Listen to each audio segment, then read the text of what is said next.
think it's absolutely inevitable that there's a shallowness about the general approach worldwide, and I mean I find this in myself just as much as I see it in other people.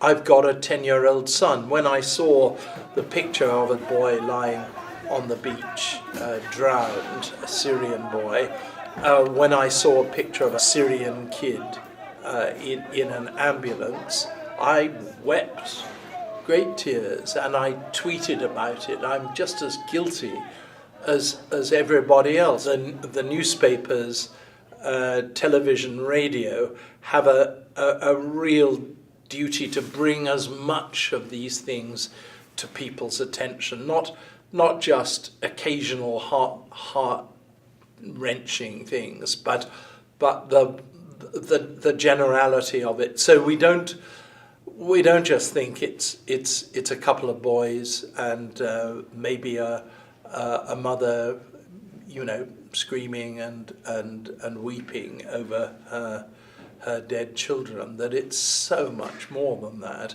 We hear a lot about terrorism in the United States.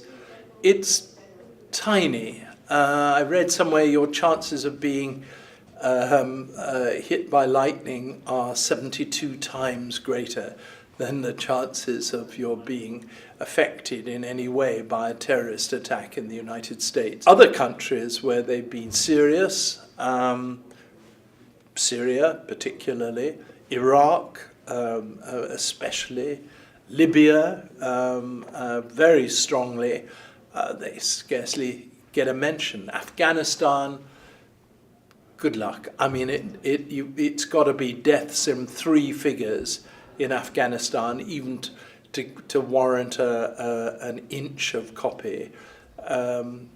In Western Europe, in the United States, in Russia, just 2 or 3 people will make a headline.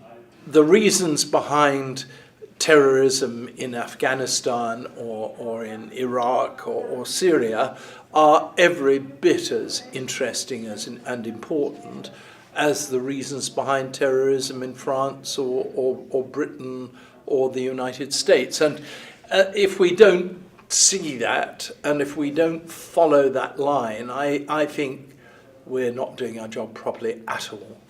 It's quite sad for me because it's absolutely clear to me that the foreign correspondent, as I've known him, her for 50 years, and as we've known them for 200 years, is finished.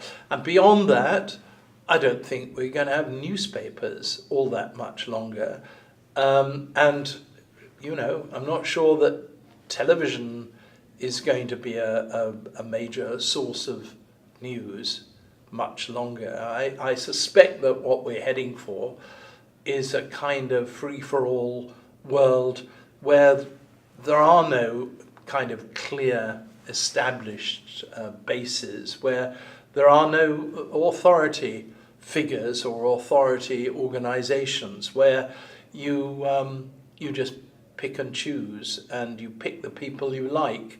And that often means you pick the people you agree with, so you don't get other views very much and you don't get other information. And what we're not interested in, the EU, the economy, politics, they just go by the board.